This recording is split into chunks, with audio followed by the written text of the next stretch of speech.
Hi, I'm Andrew Wasson. Thanks for tuning in to my weekly guitar blog. It's September 30th, 2012. And this time around, we're going to be discussing the question of what exactly is improvisation? And this came to us through a question that was sent to me by Tamara. She's in Sydney, Australia. And she wrote in saying, when it comes to music, my background is total classical. I've only ever read music from off of a sheet music page. I've never done any improvising at all, but want to.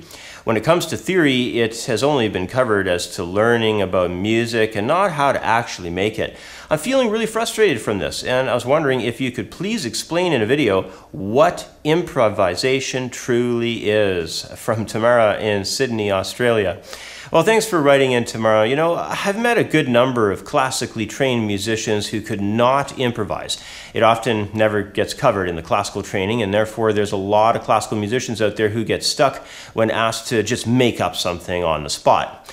Now, first off, what is improvisation? Well, improvising involves developing a high-level cross-link between music you would hear in your head and how capable you are at getting that music to flow through your fingers and out of your instrument.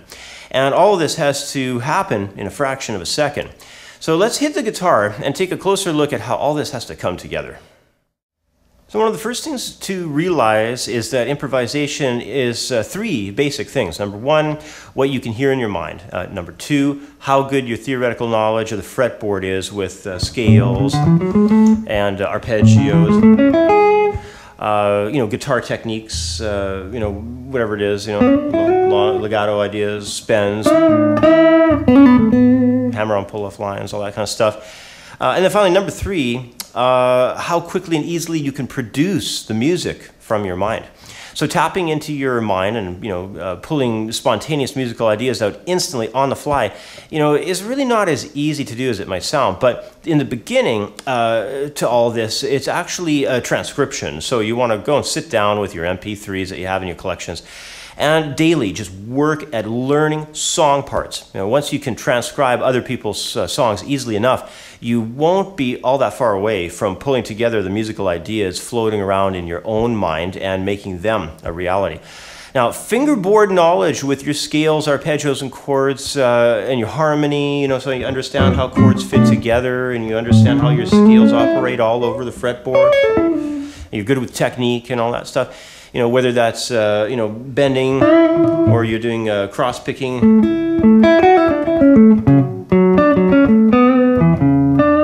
Jumping over across strings and so forth. Hybrid picking, we've talked about that in various videos, So just using the other fingers of your hand to pluck strings with. All that stuff comes together in the end to be able to make a strong connection, from your mind, what you're hearing, to effortlessly get it out on the instrument. And I think there needs to be that link there for spontaneous improvisation on the instrument, hooking up technique and all the various guitar phrasing tools like bends and slides and hammer-ons and pull-offs and stuff like that. So that link should be there. So practice your guitar technique diligently every day to constantly improve upon it.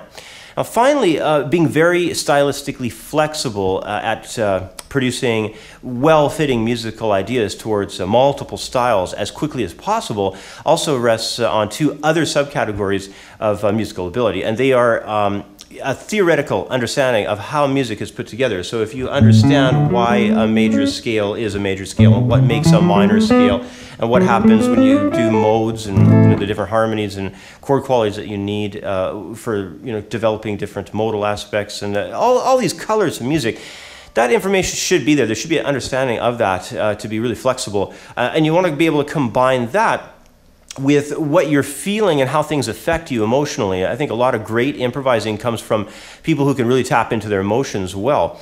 Now, you've probably noticed that certain musicians who improvise will pretty much always play in the same kind of style, with the same guitar tone, using the same scales and the same techniques.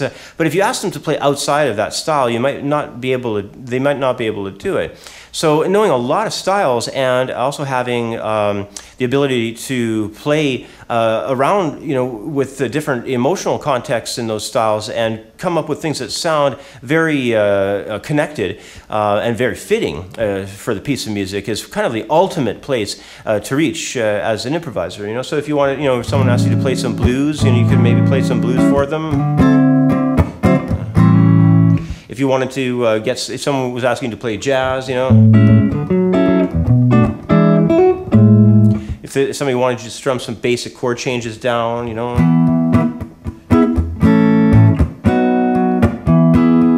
You're capable of that. If somebody wanted you to maybe perhaps solo over something that was maybe outside of your comfort zone, it would feel very awkward if you weren't familiar with it. Like maybe a lot of people aren't really comfortable, you know, from my neck of the woods here in Canada with Latin music, you know. And you get somebody to try and play a solo over that, it'd be pretty difficult for them. So keep all this stuff in mind, because the ultimate place, like I said, to reach with your improvising is to be able to be highly flexible with it. Now, the bottom line here is that improvisation is an immediate reaction from the musician to create melodies on the spot instantly. Now, the ability to do this is greatly helped by theoretical understanding, but to acquire this skill, musicians need a lot of hands-on training. So the skill to improve improvisation happens through basically, you know, trying and then trying again and then failing again and then slowly getting better and better and then eventually succeeding at it. It's just like riding a bike. You can't learn how to ride a bike, and no matter how many times maybe you read a book or watch a video on how to ride a bike, you've got to learn how to ride a bike by getting on it, and you learn while you're in the saddle.